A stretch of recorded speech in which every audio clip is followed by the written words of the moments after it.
The frame was crooked. That's what I noticed first. Not the affair, not the lies, not the systematic theft that would eventually unravel my entire life. Just a slightly tilted wedding photo on my office wall.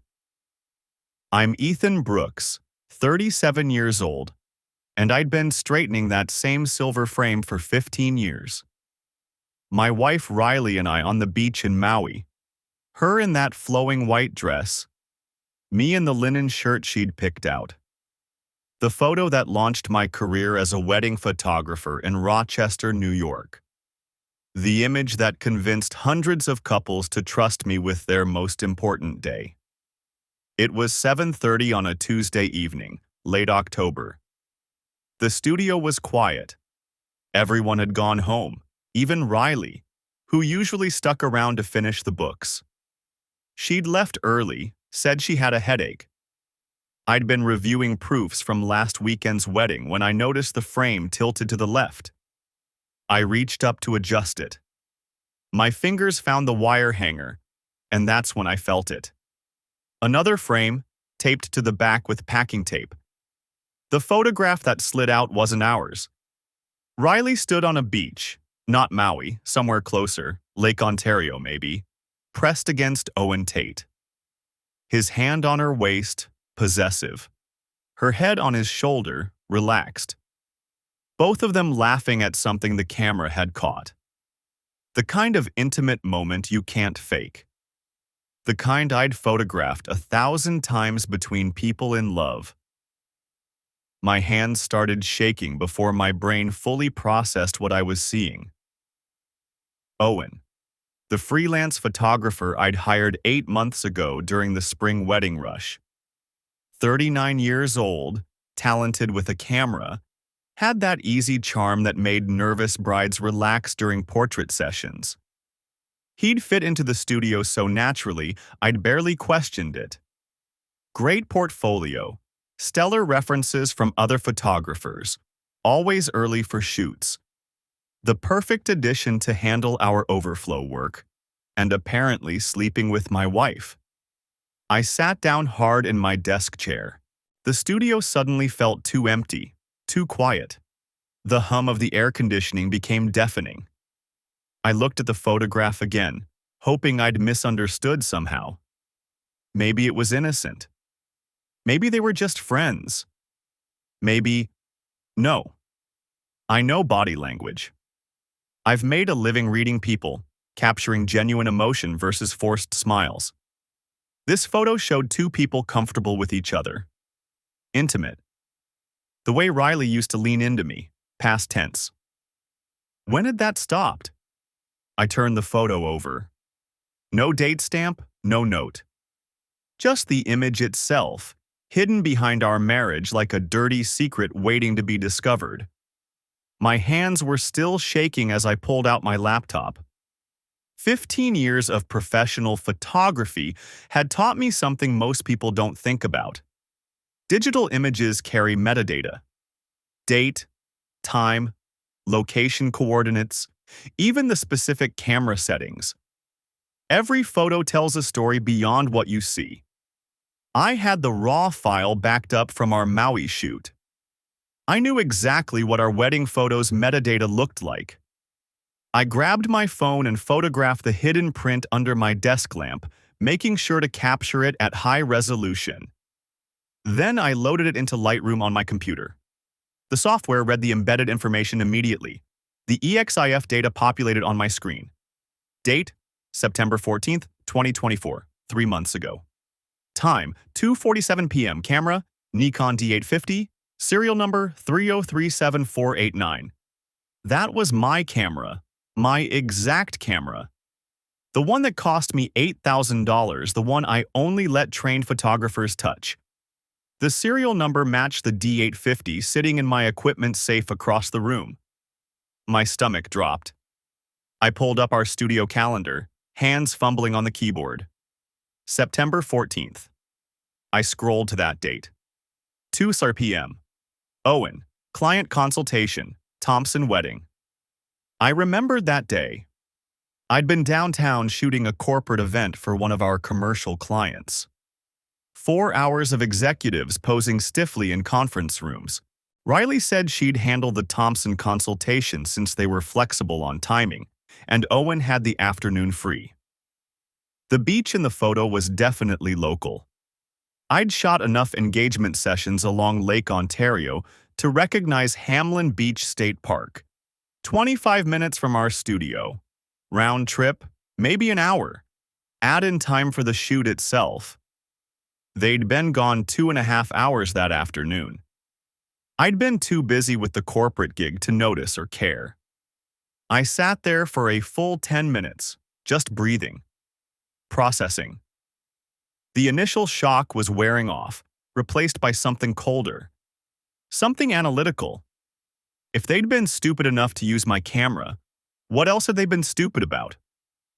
I opened our studio server. Every photograph we'd taken in the past 8 months was backed up here. Thousands of images, all organized by date and photographer.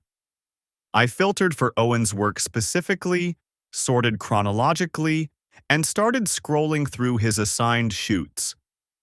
The pattern emerged quickly. Too quickly. Every 3 or 4 weeks, Owen would book a client consultation during times when I wasn't in the studio. The appointments appeared on our calendar, looked legitimate at first glance. But when I started cross-referencing the couple's names with our actual client database, half of them didn't exist in our system. No contracts, no deposit records, no follow-up bookings. Just scheduled consultation times that went nowhere. My heart started beating faster. This wasn't just about an affair. I pulled up our financial software. QuickBooks, password protected, but Riley handled all the deposits and contracts. Her login credentials were saved on the office computer for convenience. I logged in with her information and searched for Thompson Wedding. There it was. A $4,500 deposit paid September 12th via check. Full wedding photography coverage, engagement shoot, albums, wall prints, digital files. Our standard platinum package, except we'd never delivered any photos. I searched Thompson in our completed deliveries folder. Nothing. I checked our upcoming wedding schedule for the next 6 months. No Thompson wedding booked. $4,500 just gone. Or rather, deposited into our business account and then where? I dug deeper into QuickBooks. The Thompson deposit had been moved to a separate account I'd never seen before. An account titled Marketing Development Fund. What the hell was a marketing development fund? I clicked through the transaction history. The account had been opened 6 months ago by Riley, and it had 13 separate deposits, all from different couples, all for photography packages. I started a spreadsheet documenting every transaction. Thompson wedding, $4,500. Jeffries. Wedding, $6,200. Patterson. Wedding, $5,000. Wright. Wedding, $3,900 on and on. 13 couples. Amounts ranging from $3,200 to $7,500. Total, $67,800. $67,800 in deposits for weddings that didn't exist in our delivery system. I checked the dates. All within the past 8 months. All during times when Owen had client consultations scheduled. My phone buzzed. Riley. Hey babe, I'm grabbing Chinese from that place on East Avenue. Want your usual Kung Pao chicken? Her voice sounded normal. Cheerful. Like she hadn't spent the afternoon 3 months ago on a beach with another man while I photographed people in conference rooms. Yeah, I said, keeping my voice steady. The usual. Be home in 40, love you. She hung up before I could respond. Love you.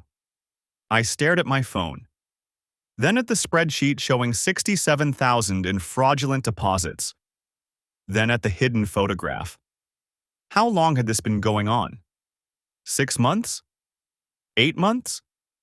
The entire time Owen had worked here? I pulled up our client database and started looking at the actual information we collected from couples. Names, addresses, phone numbers, social security numbers for the financing contracts we offered. Bank account information for people who paid in installments. Everything a person would need to steal someone's identity. My hands were steady now. The shock had burned away, replaced by cold clarity. This wasn't just an affair, this was fraud. Systematic, calculated fraud.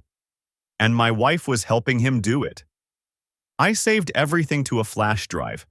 Screenshots of the fake accounts, the suspicious transactions, the non-existent weddings.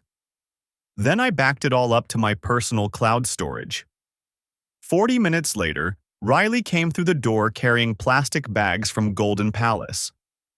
The smell of Kung Pao chicken filled the studio. Under normal circumstances, my stomach would have growled. Now I felt nothing. "Hey," she said, setting the bags on the conference table. "Why are you still here? I thought you'd be home already." "I noticed something," I said, gesturing to my desk. "Found this behind our wedding photo." She walked over, still smiling, and picked up the hidden photograph. Her face went completely white. "Ethan." "Sit down, Riley." The smile vanished. "It's not what it looks like." "Really?" I pulled up my laptop screen, showing the metadata. "Because it looks like you and Owen went to Hamlin Beach on September 14th, at 2:47 p.m., using my Nikon, during what was supposedly a Thompson wedding consultation." Her hands started shaking. The photograph fluttered to the desk. "I can explain." "Please do. Because I've spent the last hour going through our books, and I've found 13 couples who paid deposits for wedding packages that don't exist. $67,000, Riley. That's a lot of consulting." She sat down heavily in the chair across from my desk. "Owen said it was marketing. He said we'd use the deposits as operating capital and deliver the services later when what? When you'd bilked enough couples? When you'd stolen enough social security numbers? We're not stealing." She stopped, realizing how that sounded. "No?" I pulled up the QuickBooks screen. "Then explain the Marketing Development Fund. Explain why 13 couples have paid for weddings they're never going to get. Explain why you gave Owen access to client files with social security numbers and financial information. He needed that for the credit checks." "Credit checks?" My voice rose for the first time. "Riley, wedding photographers don't run credit checks. That's not how this business works. You know that. You've been running this business with me for 15 years. Tears started running down her face. "He said it was a new service. Pre-qualified financing packages. He made it sound legitimate." "And the beach? Was that legitimate too? The 2.5 hours you were gone, using my equipment for your personal photo shoot while I was working downtown?" She put her head in her hands. "I'm sorry." "How long?" "What? How long have you been sleeping with him?" The tears came harder now. 6 months. It just happened, Ethan. You were always working, always busy, and Owen was charming and attentive, and I was building the business you're now using to steal from clients." "Got it." "I didn't know we were stealing. Owen told me everything was legitimate. The marketing fund, the deposits, all of it. He said it was innovative business strategy." I stared at her. My wife of 15 years. The woman who'd helped me build this studio from a spare bedroom to a professional operation with 3 employees. The woman I'd trusted with everything, my business, my heart, my entire life. "Do you actually believe that?" I asked quietly.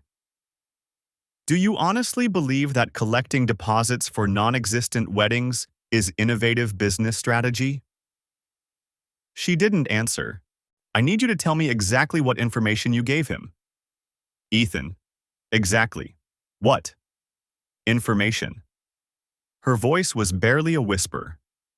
Names, addresses, phone numbers, social security numbers for the financing applications, bank information for the installment payments. Everything. She'd given him everything. Pack a bag, I said. You're staying at your sister's tonight. Ethan, please, we can work through this. Pack a bag right now. She stood up slowly, wiping her eyes. Can we at least talk about this? There's nothing to talk about. You've been sleeping with my employee for 6 months. You've helped him steal $67,000 from couples who trusted us to photograph their weddings. You've compromised client data that could lead to identity theft. We're done talking. What about the studio? What about us? The studio is mine. I built it. And there is no us anymore. You made sure of that. She left 20 minutes later with a hastily packed overnight bag. I didn't watch her go. The Chinese food sat untouched on the conference table, getting cold. I went back to my desk and kept digging. By 3 a.m., I had a complete picture of Owen's operation. And it was worse than I'd thought. The marketing development fund Riley had set up was just the beginning. Owen had convinced her to route deposits through this separate account, claiming it would make the bookkeeping easier for his innovative pre-qualified financing packages. The couples who paid these deposits thought they were booking legitimate wedding photography. They'd received contracts. I found copies filed in Owen's desk drawer that looked exactly like our standard agreements. Official letterhead, my signature, forged. Everything seemed legitimate. But the bookings never made it into our actual scheduling system. Owen would collect the deposit, file the contract in his personal drawer instead of our main filing cabinet, and the couple would wait for their engagement shoot or wedding day that would never come. How had nobody complained yet? I pulled up the timeline. The earliest fake booking was from February 8 months ago. The Thompson wedding was supposedly scheduled for next June. Most of the couples hadn't reached their wedding dates yet. They were still in the planning phase, thinking everything was on track. But in 2 months, when the first couple, the Jeffries wedding in January, didn't receive their engagement photos, people would start asking questions. Owen had planned to be long gone by then. I grabbed my phone and called Jake Martinez. We'd been friends for years, both wedding photographers in the Rochester area. Jake answered on the third ring, voice groggy. Ethan, it's 3 in the morning, man. What's wrong? Jake, I need to ask you something. Did Owen Tate ever work for you? A long pause. Yeah, about 18 months ago. Why? Did you have any problems? Missing deposits? Couples who never got their photos? The pause stretched longer. How did you know? My stomach sank. How much? 43,000, 7 couples. I thought I was just being sloppy with my bookkeeping. You know how crazy wedding season gets. But then my accountant caught it during tax prep. By the time I realized what happened, Owen had moved on. Said he was relocating to Buffalo for family reasons. Did you go to the police? I couldn't prove anything. No paper trail, no evidence of intent. Just missing money and my word against his. I ate the loss myself, paid back all 7 couples out of my own pocket. Easier than a lawsuit that would destroy my reputation. Jesus, Jake. What happened to you? Same thing, except he's been sleeping with my wife and she gave him access to our entire client database. Social security numbers, financial information, everything. Holy, Ethan, I'm so sorry. Don't be. Just tell me something. Did Owen seduce anyone in your business? Your partner? Your spouse? Another pause. My husband. Marcus handled our bookkeeping. Owen convinced him the missing deposits were part of some new marketing system. Marcus believed him because Owen paid attention to him in ways I couldn't during busy season. So it's a pattern. Looks like it. I thanked Jake and hung up. Then I started calling every wedding photographer I knew in upstate New York.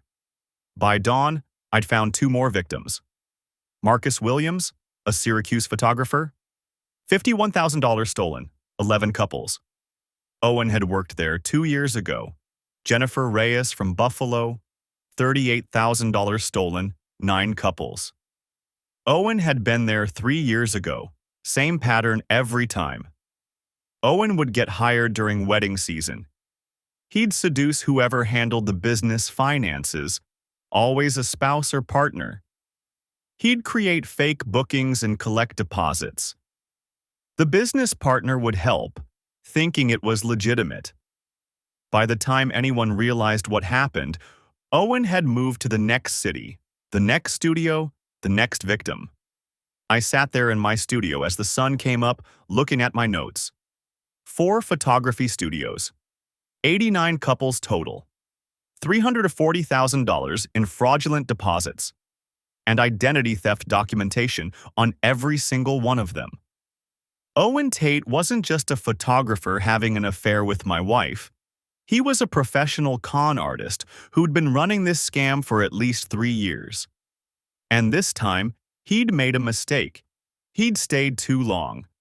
He was still working at my studio, still running his operation, still thinking he could get away with it. I picked up my phone and called my lawyer. David Park had been my friend since college, now a successful attorney in Rochester. He answered his cell on the second ring. "Ethan, you okay? You sound—" "David, I need help. My wife's been helping someone defraud our clients." "Slow down. Start from the beginning." I told him everything. The hidden photo, the metadata, the fake accounts, the other photographers Owen had targeted. David listened without interrupting, and I could hear him taking notes. "Okay," he said when I finished. "This is serious. Fraud, identity theft, potentially wire fraud if he used electronic transfers. You need to document everything. Every transaction, every conversation, every piece of evidence. Don't confront Owen yet. We need to build a case that's absolutely airtight." "What about Riley?" "That's complicated. She's your wife and your business partner. If she knowingly participated in fraud, she's facing criminal charges. But if Owen manipulated her, made her genuinely believe this was legitimate business, that changes things. She gave him social security numbers, David, client financial information. How could she think that was legitimate?" I know it sounds bad, but juries are sympathetic to manipulation, especially in romantic relationships. Did she profit directly from the fraud? I thought about it. I don't know. The money went into the Marketing Development Fund. I haven't traced where it went from there. Trace it. Find out if Riley benefited financially. That'll make a huge difference in how this plays out. You think I should try to protect her? I think you need to decide what you want. Justice against Owen? Protection for your business? Revenge on Riley? Figure that out, because the decisions you make now will affect everything. I hung up and went back to the financial records. Following the money took another 3 hours, but eventually I found the trail. The Marketing Development Fund had one authorized user, Owen Tate. Every deposit that went in came out within 48 hours, transferred to Owen's personal account. From there, the money disappeared. Probably cash withdrawals or purchases that couldn't be traced. Riley hadn't benefited financially. She'd just been stupid enough to give Owen the access he needed. Did that make it better? Did that excuse anything? I didn't know. And I was too tired to figure it out. I went home, took a shower, and tried to sleep. My brain wouldn't shut off. Around noon, my phone rang. Riley. I stared at her name on the screen for 5 rings before answering. What? Ethan, please, I know I messed up. I know I hurt you. But we need to talk about this. 15 years of marriage has to count for something. You didn't mess up, Riley. Forgetting to deposit a check is a mess up. Getting a speeding ticket is a mess up.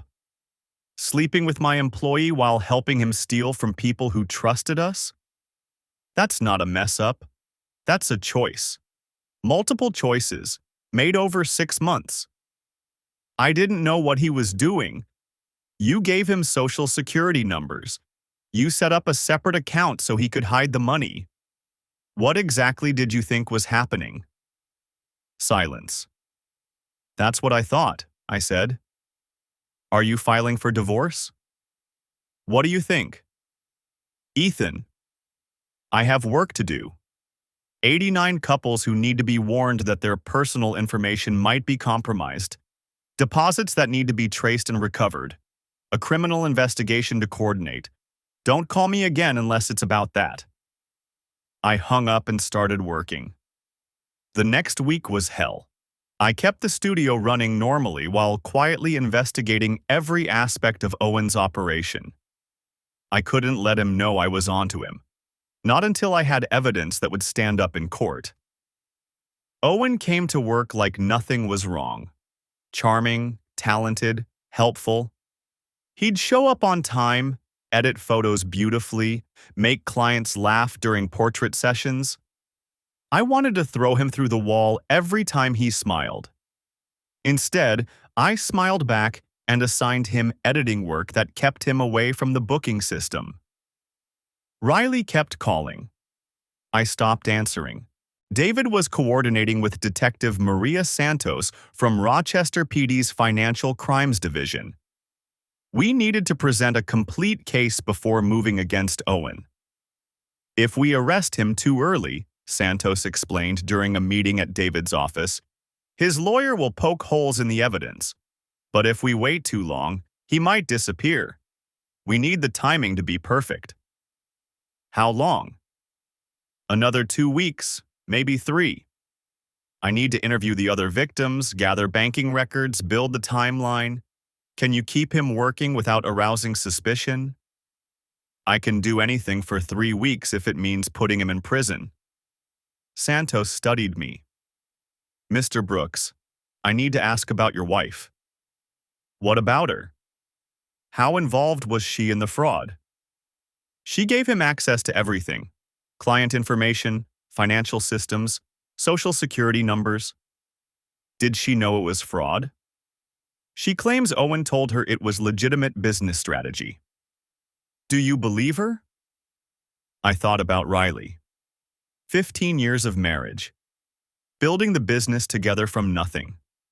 The way she'd cry at weddings when the couple exchanged vows. Her laugh. Her dedication. Everything I'd loved about her. And then 6 months of lies. 6 months of betrayal. 6 months of her choosing him over me, over our clients, over everything we'd built. No, I said. I don't believe her. Santos leaned forward. Mr. Brooks, I understand you're angry, but I need you to think carefully about this. If your wife was genuinely manipulated, if Owen convinced her this was legitimate, then she's a victim too. We could potentially work with her as a witness against Owen instead of charging her as an accomplice. Why would I want to protect her? Because it might be the right thing to do, and because it would make the case against Owen stronger. A manipulated spouse makes a sympathetic witness. A co-conspirator makes the whole case look like a domestic dispute. This isn't a domestic dispute. This is systematic fraud. I know, but juries see what they see. Help me understand. Did Riley directly profit from any of this? No. Owen controlled all the money. Did she actively recruit victims? Did she create the fake contracts? Did she plan the operation? No, she just gave him access. Then maybe she was manipulated. Maybe she made terrible decisions because she trusted the wrong person. Maybe she betrayed me and our clients for 6 months, and I'm supposed to just forgive that? Santos sat back. No, you're not supposed to forgive anything. But you need to decide what you want more: revenge on your wife, or justice against the man who orchestrated all of this. I didn't answer. Over the next 2 weeks, I interviewed all 89 defrauded couples. The conversations destroyed me. Mr. Brooks, this is Sarah Thompson. I've been trying to reach Owen about our engagement photos for weeks now. Mrs. Thompson, I need to ask you something. Did you pay a deposit for wedding photography? Yes, $4,500 back in September. Owen said he'd have our engagement shoot scheduled by October, but every time I call, he says he's waiting on permits or weather or… Mrs. Thompson, I'm very sorry to tell you this. Owen Tate has been running a fraud operation out of my studio. Your deposit was never processed for legitimate services. The silence on the other end of the line lasted forever. What? I had that conversation 89 times. Some people cried, some screamed, some threatened lawsuits. All of them had trusted Owen because he worked for my reputable studio. My 15-year reputation was disintegrating. One couple, the Jeffreys, had taken out a loan to afford their dream wedding package. We borrowed $8,000, Mrs. Jeffreys sobbed. Our wedding is in 2 months. We've been making payments on that loan for 6 months now. We don't have money for another photographer. We have nothing. Mrs. Jeffreys, I'm going to make this right. I promise you. Whatever it takes. How? The money's gone. Our wedding is ruined. How are you going to fix this? I didn't have an answer. Not yet. But I was working on one. Meanwhile, Santos and David were building the criminal case: bank records, contract forgeries, victim testimonies. The evidence was overwhelming. And then I found the storage unit. Owen had been sloppy, left a receipt in his desk drawer during one of my late-night searches. A monthly payment to Easy Store facility in Henrietta, a suburb 20 minutes south of Rochester. The receipt had a unit number but no key. I spent 3 hours carefully going through every drawer in Owen's desk until I found it, taped under the bottom drawer. I called Jake Martinez. I need backup for something that might be stupid. How stupid? Breaking and entering stupid. Maybe. I'm in. We drove to the storage facility that Saturday afternoon when Owen was shooting a real wedding across town. The key opened Unit 247. Inside was everything we needed to prove intent. Cheap photography equipment, the kind you'd use for quick, low-quality engagement shoots that would never be delivered. Backdrops, lighting, props, everything you'd need to fake a professional operation. And files. Dozens of manila folders, each labeled with a couple's name. I opened the Thompson folder with shaking hands. Inside were photocopies of driver's licenses, social security cards, credit card applications. Everything you'd need to steal someone's identity. He's not just taking their deposits, Jake whispered. He's stealing their entire identities. I photographed everything. Every folder, every document, every piece of equipment. Then I called Santos. Detective, I found something you need to see. She met us at the facility 20 minutes later with 2 other officers and a warrant. How did you know about this? She asked. Found a receipt. Got lucky. She looked at me skeptically but didn't push. Lucky indeed. The storage unit was processed as evidence. 89 folders containing identity theft materials, equipment for faking photography services, financial records showing where the money had gone, Offshore accounts, cash withdrawals, luxury purchases. Owen Tate had stolen $340,000 over 3 years and spent it on cars, vacations, expensive watches. Living the high life while couples went into debt for weddings they'd never receive. "We have enough," Santos said, "but I want to catch him in the act. One more fraud attempt with clear intent. Can you set something up?" "What do you need?" "A sting. Fake couple, big deposit, recorded conversation. Once he attempts to collect fraudulent payment with clear knowledge of what he's doing, we arrest him. Clean, simple, prosecutable." I smiled for the first time in 2 weeks. I can do that. The next day, I called Owen into my office. "Hey, I've got a potential client. Major wedding, huge budget. Couple came by when you were out. They specifically asked for you. Said they saw your work on our website." Owen's eyes lit up. "Yeah? What's their timeline?" "June wedding, big budget, around 30,000 total. They want to move fast though. Can you meet with them this Friday?" "Absolutely. What's the couple's name?" "Brian and Michelle Lawson. Young professionals, got money to spend, want the premium package with everything. I'll pull together some options." "Great." I told them 3 o'clock Friday, conference room. Owen nodded, already mentally spending that commission. Friday afternoon, I watched from my office as Brian and Michelle, 2 undercover officers who looked exactly like excited young professionals, arrived right on time. I'd wired the consultation room with audio equipment the night before. Santos and her team were parked in unmarked cars outside. The consultation started normally. Owen showed them portfolio pieces, explained our packages, made them laugh with stories from past weddings. He was good at this. That's what made him so dangerous. "So we're thinking ceremony at the Memorial Art Gallery," fake Michelle said, playing her part perfectly. "Reception at the Strathallen. We want every moment documented. Our friends all said you're the best." "That's very kind." Owen pulled out his tablet, where he'd created fake package options that existed nowhere in our actual system. "I've got several options that would work beautifully for your vision. This premium package includes full-day coverage, engagement shoot, 2 photographers, custom albums, wall art, and digital files. Normally $18,000, but I can offer it for $15 if you book today." "15 still over our budget," fake Brian said. "Is there any flexibility?" Owen leaned in. I could see it on the monitor I'd set up in my office.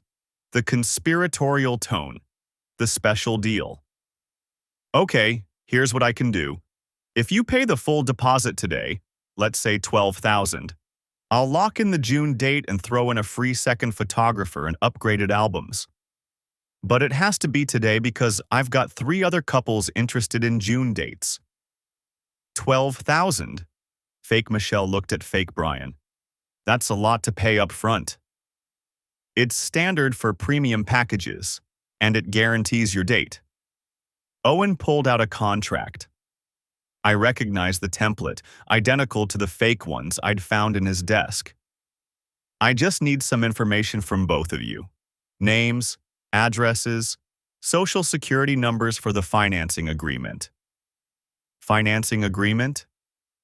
"Standard procedure, in case you want to set up payments for the balance. I'll need to run a quick credit check." "Wedding photographers need social security numbers?" "Only for the financing option. Completely normal." Fake Brian pulled out his wallet. "Let me write you a check." The door burst open. Santos and 3 officers came through fast and efficient. "Owen Tate, you're under arrest for fraud, identity theft, and grand larceny." Owen's face went white. His eyes found the camera I'd mounted in the corner, then found me through the office window. I gave him a small wave. Ethan. His voice cracked as the officers pulled his hands behind his back for cuffing. What the hell, man? I walked out of my office into the conference room. $340,000, Owen. 89 couples across 4 photography studios. Did you really think I wouldn't figure it out? Your wife helped me. My wife was your accomplice. She'll face consequences too. But you? You orchestrated this. You planned it. You've been running this scam for 3 years, targeting photographers and their families, stealing not just money but people's identities, their dreams. The officers read him his rights. Owen kept staring at me, understanding finally dawning. You've been investigating this whole time. Every day for the past 3 weeks. While you thought you were getting away with it, I was documenting every transaction, every fake contract, every couple you'd stolen from. Detective Santos has evidence from 4 different cities, 89 victims, and a storage unit full of identity theft materials. I want a lawyer. You're going to need one. They took him away. I stood there in my studio, surrounded by photos of happy couples on the walls, and felt absolutely nothing. The next 2 months were consumed by legal proceedings. Owen's attorney tried every angle, questioning the search of the storage unit, claiming the sting was entrapment, arguing that Riley had orchestrated everything and Owen was just following her instructions. None of it worked. The evidence was overwhelming.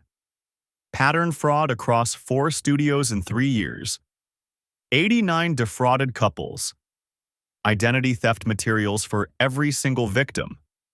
Bank records showing Owen controlled all the money. Testimonies from Jake, Marcus, and Jennifer about identical scams at their studios. The DA wasn't interested in deals. Riley hired her own lawyer. Santos offered her a choice: cooperate fully as a witness against Owen, or face the same charges as a co-conspirator. She cooperated. It turned out Owen had run variations of this scam across upstate New York for 5 years, not 3.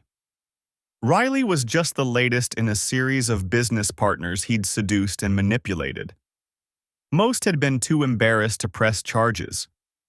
The ones who did, like Jake, couldn't prove intent without the kind of evidence I'd gathered.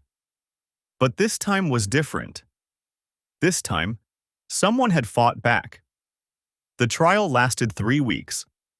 I testified for 2 full days, walking the jury through every detail of the fraud. The hidden photograph, the metadata, the fake accounts, the systematic targeting of wedding photography studios. How Owen used romance as a weapon to gain access to financial systems. How he created elaborate fake consultations and contracts. How he stole not just deposits, but complete identity information from couples planning the most important day of their lives.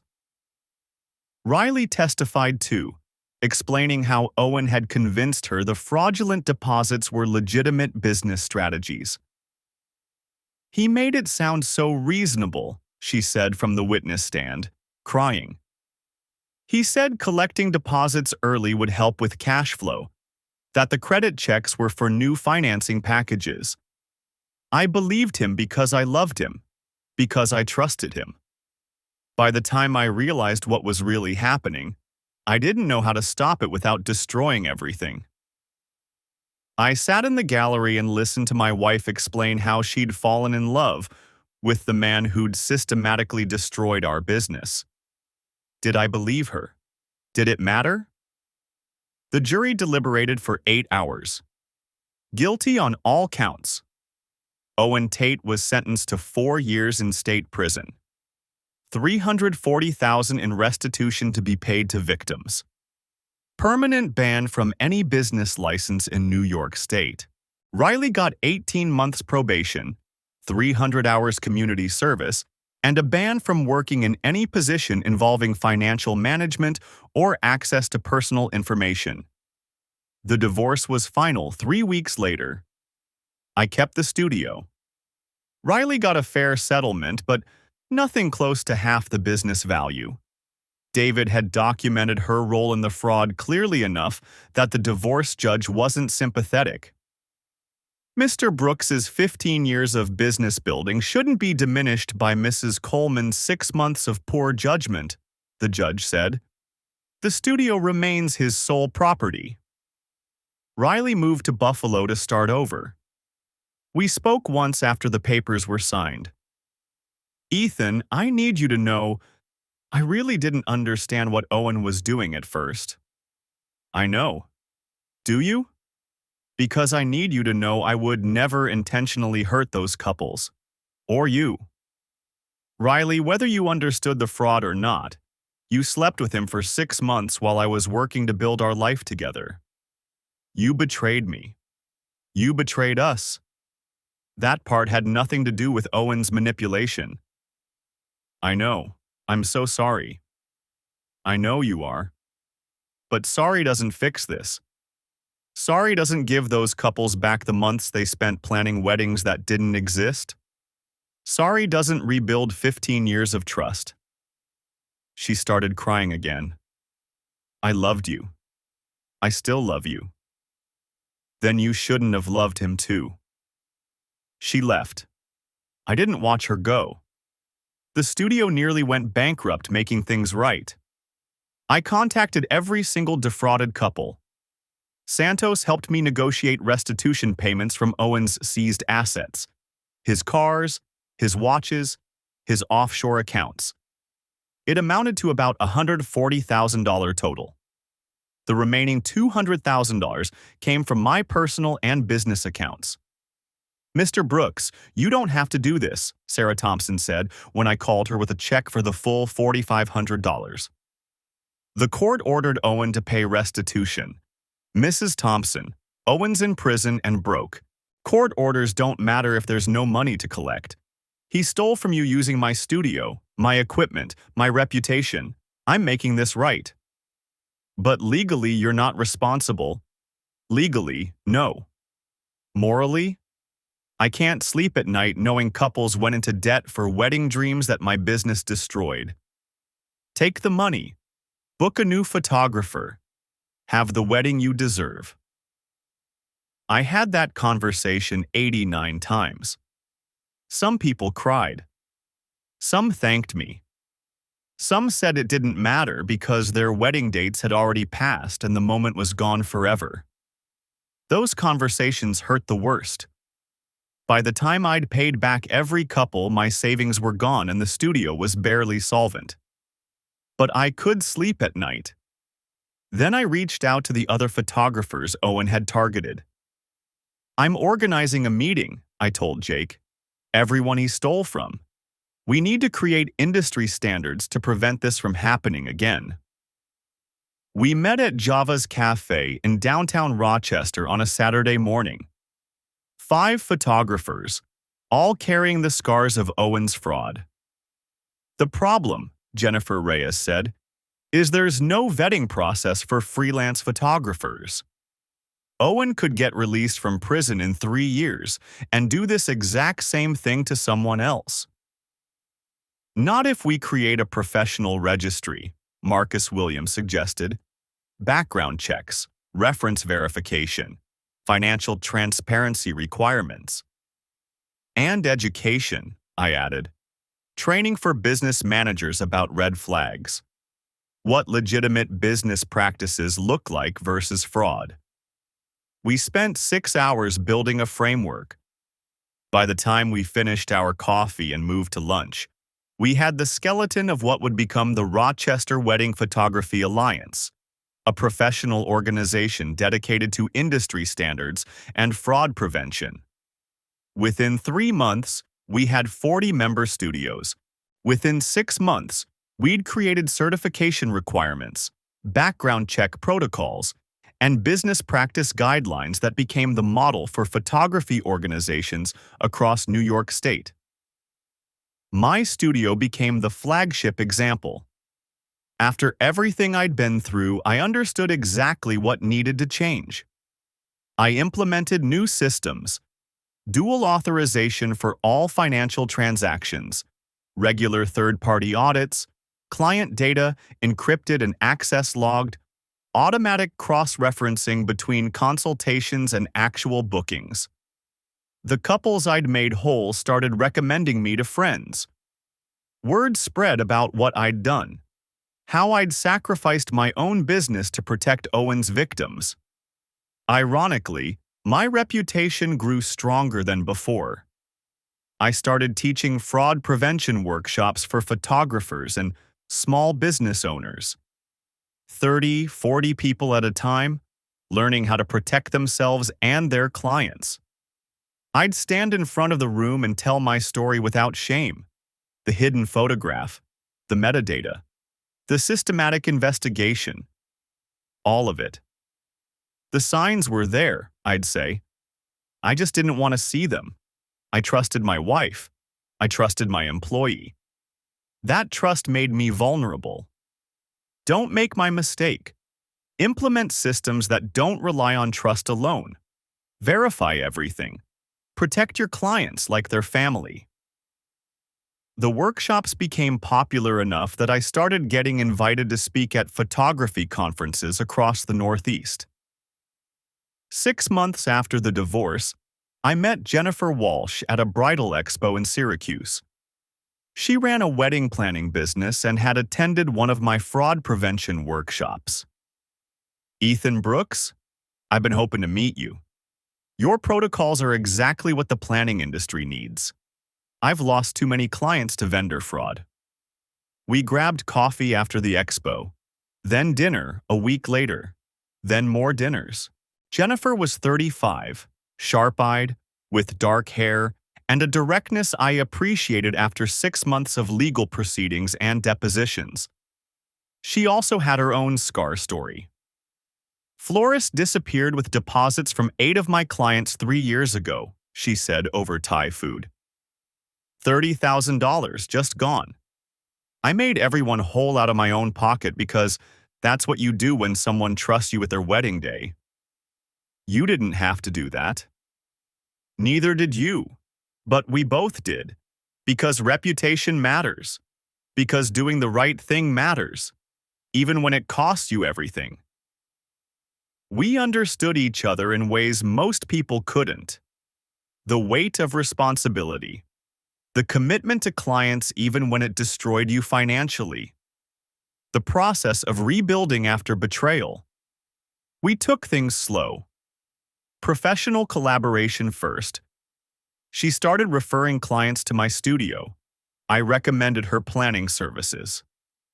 Then friendship, built on shared war stories and mutual respect.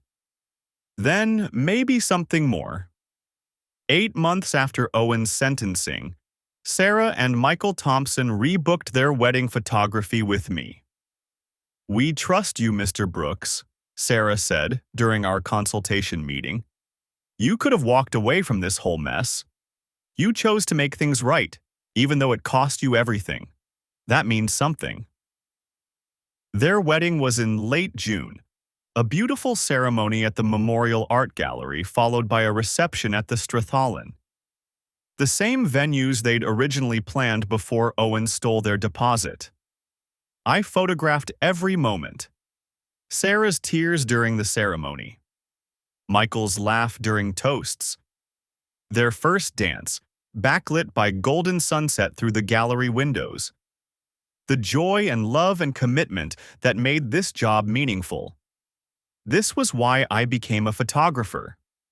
That night, editing their photos at the studio, I thought about the hidden photograph that had started everything. Riley and Owen on the beach, captured by my own camera. I'd destroyed that photo months ago, deleted it from my computer, threw away the print. I didn't need evidence of betrayal anymore. The fraud investigation was over. Owen was in prison. Riley was gone. All that remained was the work itself. My phone buzzed.